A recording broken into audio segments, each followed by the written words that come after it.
नमस्कार, आप देख रहे हैं प्राइम टीवी। मैं हूं आपके साथ सपना सिंह। 24 के चुनावी चौसर में बात लोकसभा चुनाव में मचे घमासान की। लोकसभा चुनाव के 4 चरण खत्म हो चुके हैं और पिछले 3 चरणों की तरह चौथे ही चरण में वोटिंग प्रतिशत ने भाजपा सहित राजनीतिक दलों को निराश किया है। हालांकि कम वोटिंग के बाद भी नेता और पार्टियां अपनी जीत का दम भर रही हैं और 5वें चरण के रण में खुद को अव्वल साबित करने की कोशिश में जुटे हुए हैं। लेकिन सच्चाई ये है कि मुकाबला बेहद कड़ा है, इसीलिए हम कह रहे हैं 5वें चरण की फाइट कितनी टाइट। चुनाव के 4 चरण पार, अब 5वें का इंतजार। 20 मई यूपी में फाइट, 14 सीटों पर मुकाबला टाइट। अवध की लड़ाई, 5 सीटों पर कौन करेगा चढ़ाई। चौथे चरण का चुनाव संपन्न होने के साथ ही अब 5वें चरण की चौसर बिछ गई है।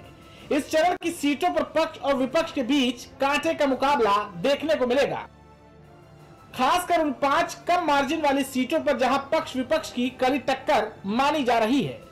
पिछले चुनाव में 5वें चरण की सभी 14 सीटों में 13 सीटों पर भाजपा ने जीत का परचम लहराया था। वहीं भाजपा की जोरदार घेराबंदी के बावजूद कांग्रेस अपने अभेद किले रायबरेली को बचाने में कामयाब हो गई थी, लेकिन इस बार वे कोई कसर नहीं छोड़ना चाहती। कम मार्जिन वाली सीटों मोहनलालगंज, अमेठी, फैजाबाद, बांदा और कौशांबी में भगवा खेमा एड़ी चोटी का जोर लगाए है। इस चरण की 14 लोकसभा सीटों में से 71 विधानसभा सीटें हैं। इनमें से 41 सीटों पर भाजपा का और 30 सीटों पर विपक्ष का कब्जा है। 5 सीटों पर कम अंतर से जीती थी भाजपा। मोहनलालगंज 90,204, अमेठी 55,120, फैजाबाद 65,477, बांदा 58,938, कौशांबी 38,722।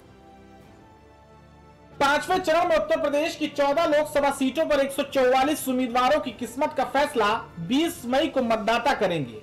इस चरण का लोकसभा चुनाव अवध और बुंदेलखंड के इलाके वाली सीटों पर होना है, जहां पिछले 2 चुनाव से बीजेपी का दबदबा बना हुआ है। 5वें चरण का रण। पिछले चुनाव के नतीजों पर अगर नजर डाली जाए तो बीजेपी ने साल 2014 में 14 में से 12 सीटें जीती थी। वहीं 2019 में बीजेपी ने इन 13 सीटों पर जीत दर्ज की। विपक्ष के पास से एकमात्र सीट रायबरेली की गई थी।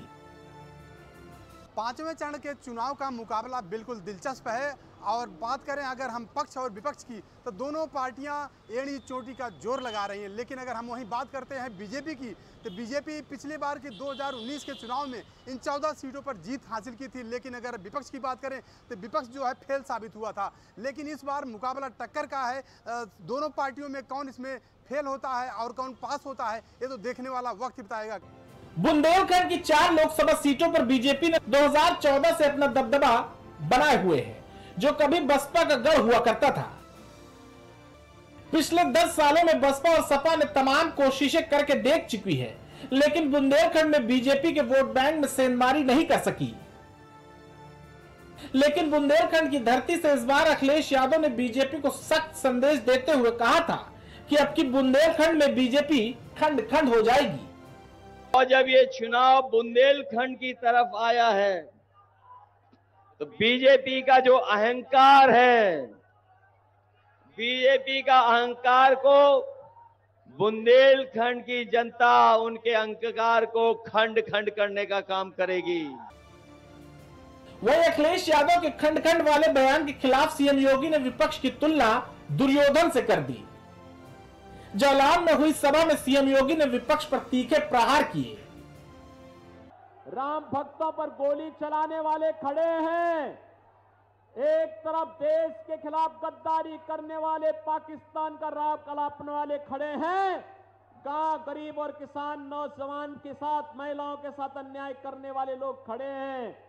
उन दुर्योधन और दुशासनों के खिलाफ आज मोदी जी भारतीय जनता पार्टी के रथ का सारथी बनकर के कृष्ण की भूमिका में इस महाभारत में खड़े हैं।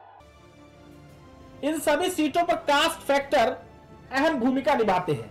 इसलिए इस बार सभी ने कास्ट फैक्टर को ध्यान में रखकर अपने प्रत्याशी मैदान में उतारे हैं। मालूम हो कि यूपी की राजनीति जाति और धर्म की धुरी के इर्द गिर्द ही घूमती नजर आती है। ऐसे में यहाँ के कास्ट फैक्टर को साधना सभी पार्टियों के लिए टेढ़ी खीर माना जा रहा है। पांचवें फेज का रण कैसा है जातीय समीकरण। अवध क्षेत्र में पासी वोटर निर्णायक भूमिका अदा करते हैं।